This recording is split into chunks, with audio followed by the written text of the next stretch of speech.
Pourquoi de plus en plus d'Européens quittent le continent? On va explorer ce nouveau phénomène de société et découvrir ce qui les pousse à partir. Si ce n'est pas déjà fait, likez la vidéo si elle vous a plu et abonnez-vous à la chaîne car vous êtes nombreux à regarder ces vidéos sans être abonnés. On va voir à la fin ce nouveau phénomène de société qui se passe maintenant en Europe et qui vous touche sûrement vous aussi. Euh, voilà, on va voir qui sont ces gens qui quittent l'Europe massivement, qui en ont marre. Voilà, c'est un nouveau phénomène. C'est un article de La Dépêche du Midi, comme quoi quand on est expatrié en Allemagne ou à l'étranger, on continue de lire la presse locale. Si vous ne me connaissez pas, du coup, je m'appelle Benoît, je suis en Allemagne depuis 2019 et en ayant franchi uniquement la frontière, j'ai gagné 30% de niveau de vie supplémentaire avec un simple emploi normal. Voilà, rien d'exceptionnel. Alors, il faut parler de déclassement. Il faut que les gens commencent à parler, à parler de ce mot, car il s'agit bien d'un déclassement par rapport au niveau de vie qu'on avait auparavant. Pourquoi? Eh bien, il faut prendre pour exemple, on va prendre pour exemple pour cela la Grèce en 2015, qui a vu son niveau de vie drastiquement chuter et faire la joie des opérateurs touristiques, d'accord, des compagnies aériennes et des touristes, puisque forcément, beaucoup de Français en ont profité pour prendre des billets d'avion et des vacances en Grèce, pendant que les Grecs mouraient de faim littéralement dans la rue avec leur compte en banque fermé, les Français venaient allègrement passer leurs vacances. Mais peut-être qu'aujourd'hui, les choses vont s'inverser et ce sont les Français chez qui on va aller passer nos vacances. On verra ça sans doute dans les mois et les trimestres qui viennent, étant donné que l'agence Moody's a refusé de noter la dette publique de la France et on a le droit d'en parler puisque on est taxé, donc on a le droit d'en parler. Voilà. Bien entendu, je ne dirai pas la profession que je fais, je travaille dans le domaine de la santé, c'est tout ce que je dirais, pour ne pas avoir de problème avec certaines personnes qui, comme on le sait dans un pays qui est en cours de déclassement, eh bien, il y a de plus en plus de gens ou d'institutions qui aimeraient faire les fonds de tiroir et attirer des ennuis à celles et ceux qui aimeraient juste vivre dignement, vivre normalement. Voilà. Si ce n'est pas déjà fait, abonnez-vous à la chaîne car vous êtes beaucoup à regarder ces vidéos sans être abonné. Donc, vous recevrez, si vous êtes abonné, les notifications si et seulement si la plateforme ne vous désabonne pas par erreur. Donc, comment survivre au déclassement des Européens planifié par Bruxelles? Qui sont ces gens qui fuient, ces fugitifs, les nouveaux fugitifs qui fuient l'Europe? Et quel est ce nouveau phénomène de société qu'on observe qui est titré dans la dépêche sans parler des problèmes de fond, bien évidemment?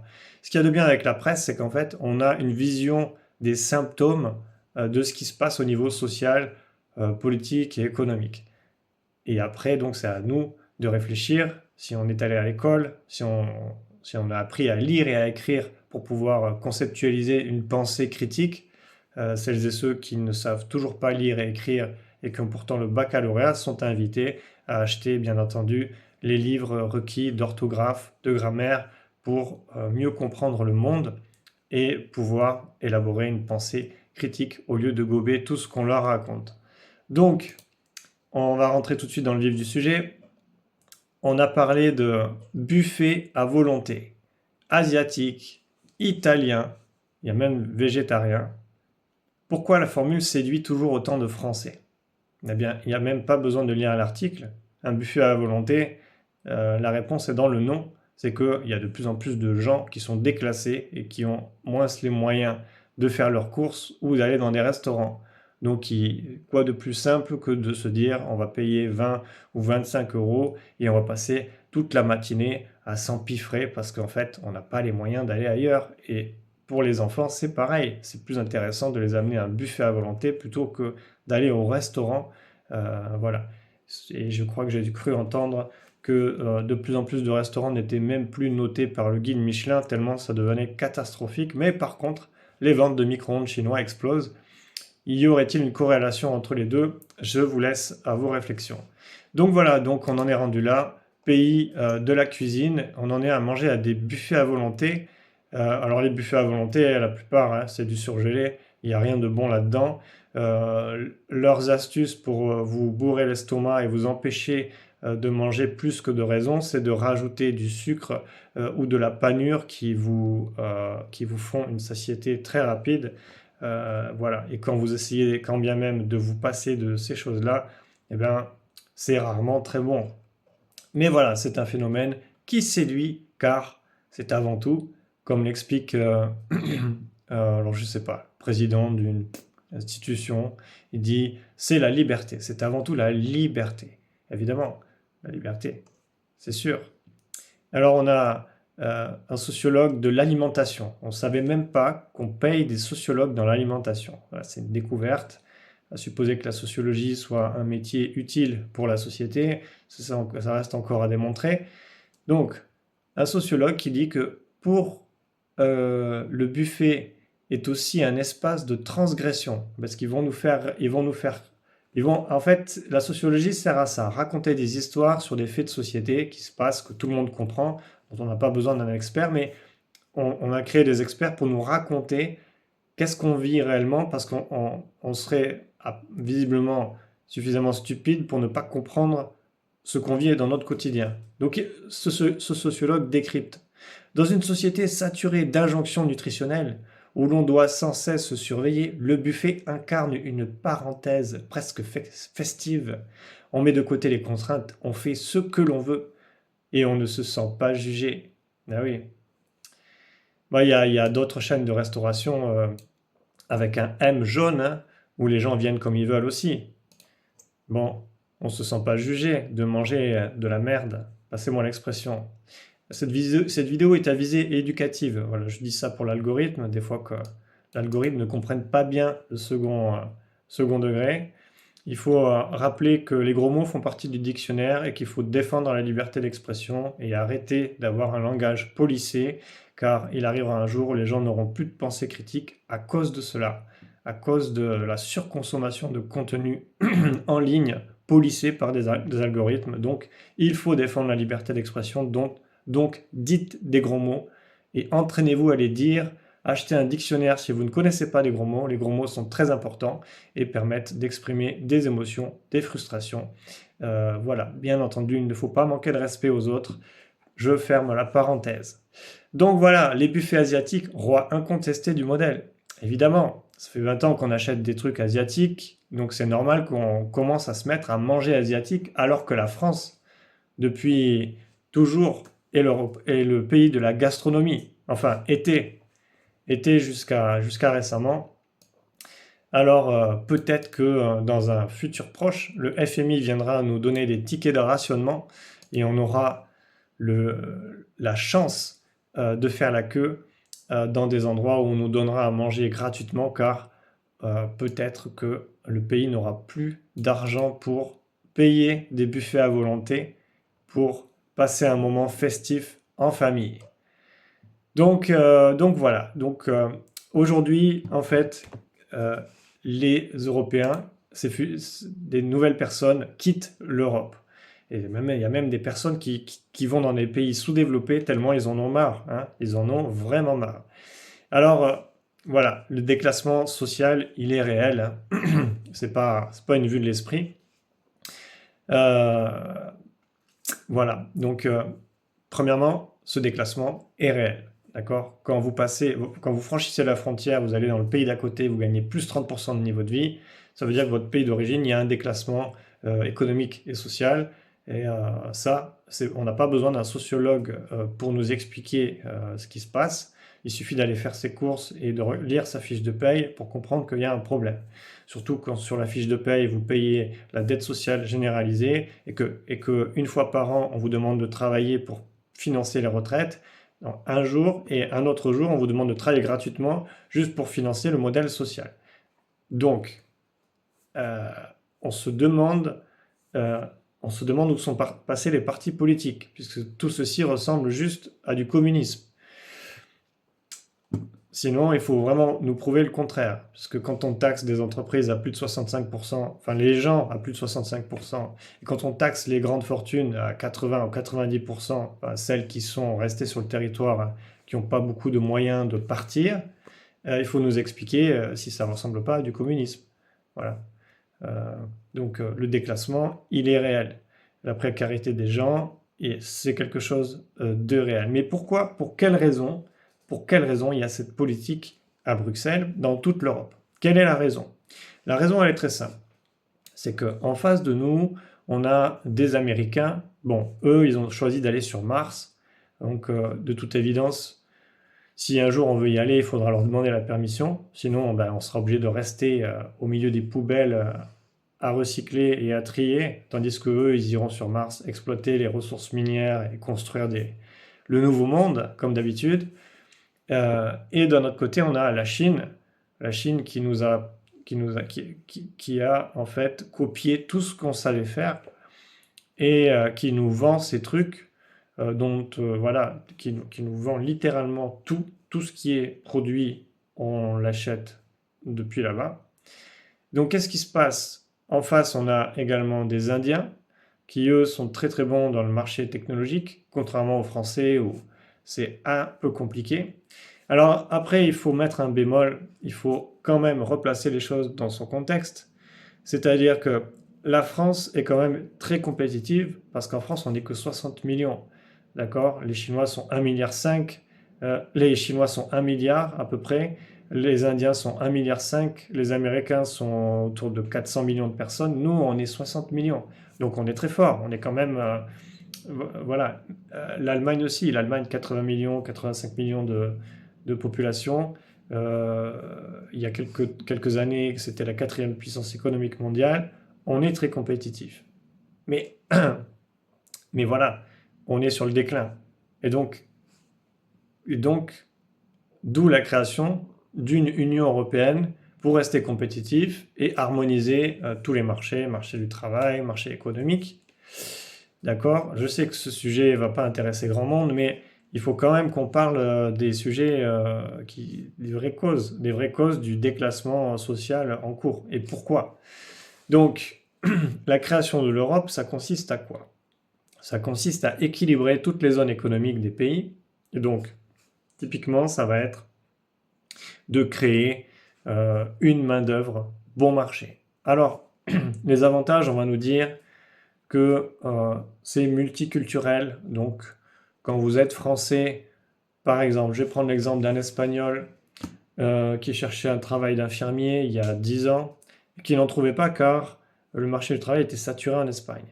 Bon, mais les Espagnols, ils vont où? Ils vont en France, en Italie. Italie, non, je suis pas sûr, mais France et Allemagne. Ok? Bon, mais très bien. Le point qu'on y dit, c'est que c'est le multiculturalisme, c'est l'enrichissement culturel. L'Europe est une terre d'opportunités. Mais d'un autre côté, qu'est-ce qui se passe réellement? Ce qui se passe réellement, c'est qu'en fait, on a une main-d'œuvre qui est bon marché. D'accord? On va vous dire, mais écoutez, c'est l'Europe. Donc allez dans le pays d'à côté, apprenez la langue, donc vous allez passer 10 ans à vous adapter à une culture qui n'est pas la vôtre. Et, euh, mais derrière, qu'est-ce qui se passe? Eh bien, quand vous êtes immigré dans un pays étranger, bien souvent, comment dire, les règles ne sont pas tout le temps les mêmes. Vous êtes soumis à des risques d'exploitation de telle ou telle entreprise. Et voilà, les cotisations ne sont pas les mêmes. Si un jour vous voulez revenir dans votre pays, ce ne sera pas la même chose. Il y a tout un tas de problèmes à ce niveau-là, mais ce n'est pas grave. Ce n'est pas grave, pourquoi? Parce que ben, historiquement, Wall Street, c'était la traite des esclaves, ok? Donc ça n'a pas beaucoup changé. Les entreprises sont traitées de la même manière, cotées en bourse, au CAC 40, et vous aussi, et votre coût du travail aussi. Donc c'est pour cette raison que, que le marché de l'emploi n'est qu'une valeur d'ajustement d'une construction économique. C'est ce qui se passe, c'est ce qu'on observe. Les gens qui veulent un avenir meilleur, regardent, vont essayer ailleurs et se rendent compte qu'effectivement, dans le pays d'à côté, bah, les conditions sont mieux. Mais jusqu'à quand? Puisque dans 5 ans ou 10 ans, le pays d'à côté subira peut-être les mêmes règles, puisque c'est l'Europe. Et donc, c'est quoi? Est-ce qu'il faut devenir nomade? Est-ce que ces gens vont devenir nomades? Et du coup, vous ne posséderez rien et vous serez heureux? C'est peut-être ça, hein, le credo. Toujours est-il que voilà, l'Europe favorise une main-d'œuvre bon marché. Les industriels l'ont bien compris. C'est la raison pour laquelle ils financent beaucoup d'institutions dans ce sens-là, contrairement aux États-Unis où vous prenez votre voiture, vous allez dans l'État d'à côté, c'est quasiment les mêmes règles, d'accord, qui s'appliquent, et en tout cas, vous parlez la même langue. Il n'y a pas de problème d'adaptation, de choses culturelles, voilà. Donc, faut-il inventer une nouvelle langue européenne? Peut-être, on pourrait penser qu'avec les événements qui se sont produits, on va nous créer une langue, une sorte de novlangue, la seule langue au monde qui sera en Europe et qui nous dira en fait que ce qui se passe de mal pour nous en fait c'est bien, que le multiculturalisme en fait c'est bien et ce n'est pas du coup favoriser une main-d'œuvre bon marché parce que on a une mauvaise vue sur les choses.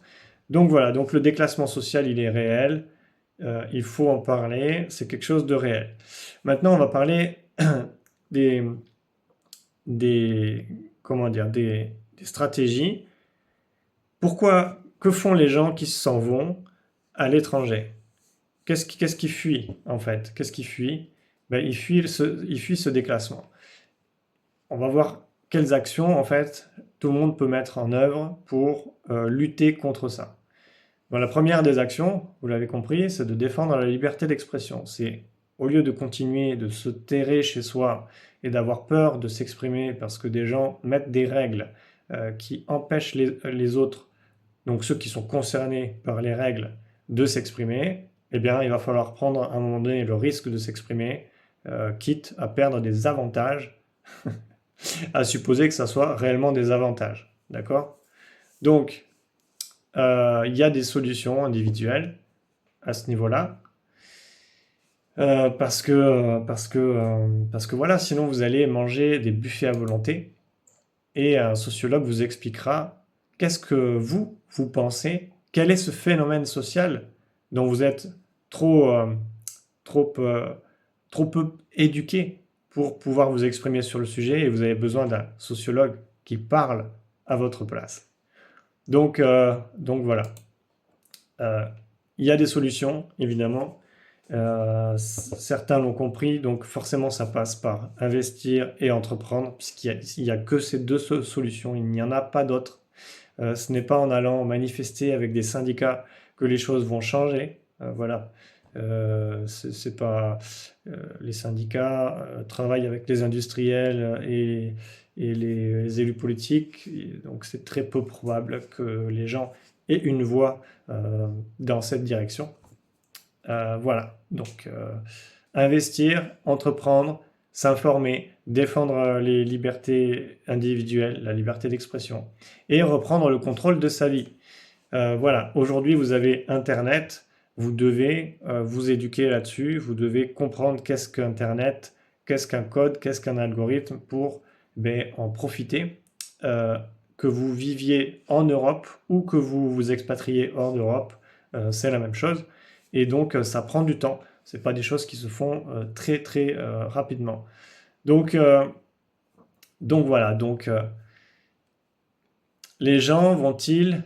Allons-nous tous manger des buffets à volonté chinois avec le sourire dans toute l'Europe? Est-ce que c'est ça notre avenir? Est-ce que c'est ça l'avenir des Européens? Voilà. Quel va être le prochain pays sur la liste? Parce que on a compris la stratégie depuis la Grèce, c'est-à-dire on détruit un pays économiquement par de multiples moyens. Alors, la liste est tellement longue qu'on va pas l'énumérer là tout de suite, mais on détruit économiquement un pays. Ensuite, qu'est-ce qu'on fait? On met des politiques de sauvegarde en place et l'Europe vient au secours, au chevet de ce pauvre pays et de ces pauvres paysans qui souffrent pour leur offrir un crédit, c'est-à-dire un crédit, c'est-à-dire pendant 20 ans, les gens qui vont travailler vont devoir rembourser le crédit. Ben oui, parce qu'ils ont fait n'importe quoi avec l'argent public. Et bien entendu, aucun décisionnaire ni élu ne sera inquiété de cette décision désastreuse. Et non, puisqu'ils auront fait le maximum, d'accord? C'est pas leur faute. Ils sont là que pour 5 ans. Eux, ils prennent juste une patate chaude et puis ils la refilent au prochain jusqu'à ce que ça explose. Mais à un moment donné, il faudra bien que quelqu'un prenne des responsabilités.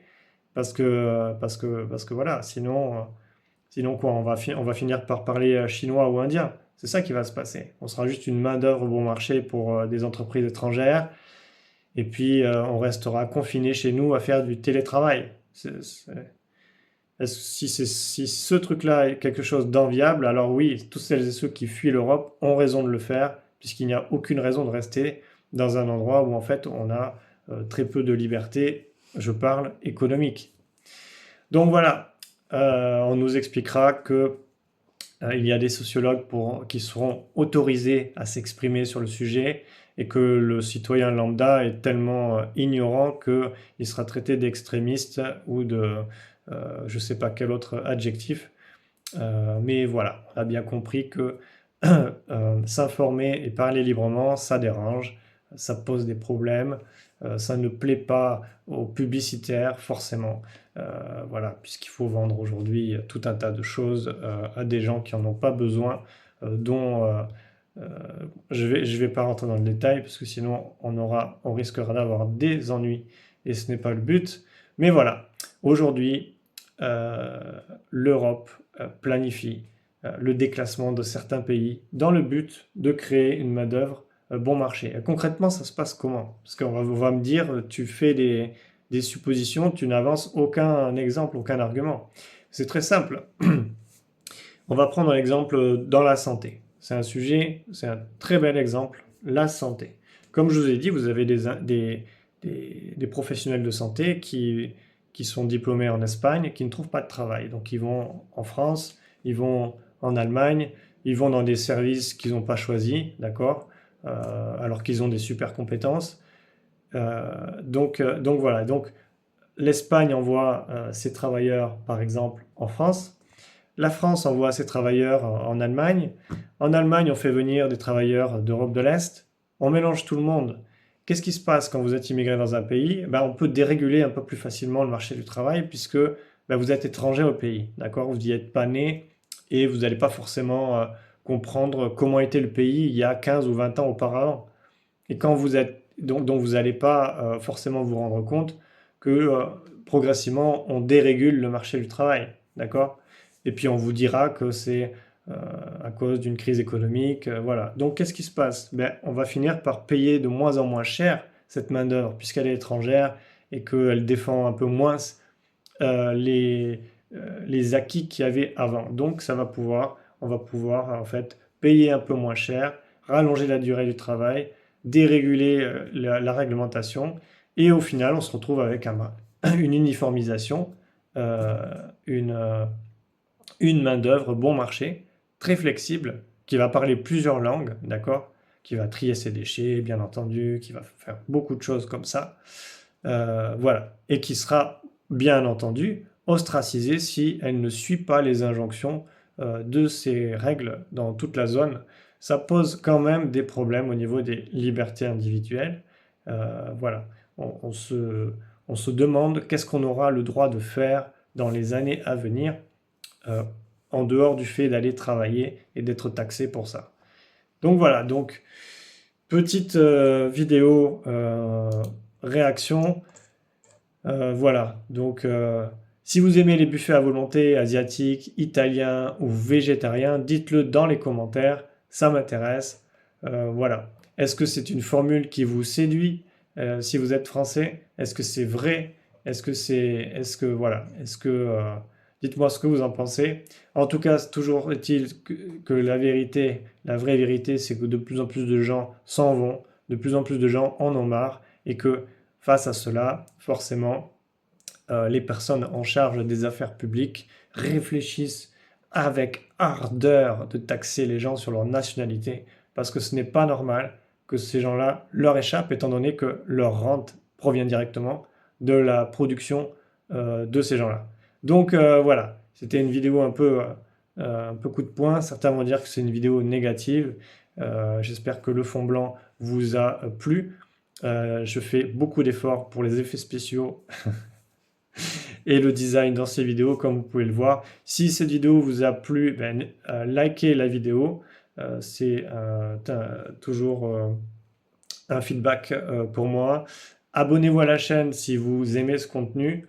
Évidemment, je ne vais pas faire que critiquer en permanence, mais quand même, on peut applaudir les champions européens. Bravo pour nous raconter n'importe quoi, nous dire que tout va bien dans le meilleur des mondes pendant que le chômage explose, les opportunités se réduisent et, voilà, on espère qu'il y aura un jour un élu politique ou quelques élus qui vont enfin prendre leurs responsabilités et enfin travailler pour le bien commun et reconnaître que l'Europe est une composition de nations différentes et non, l'Europe, ce n'est pas les États-Unis et ça ne le sera jamais.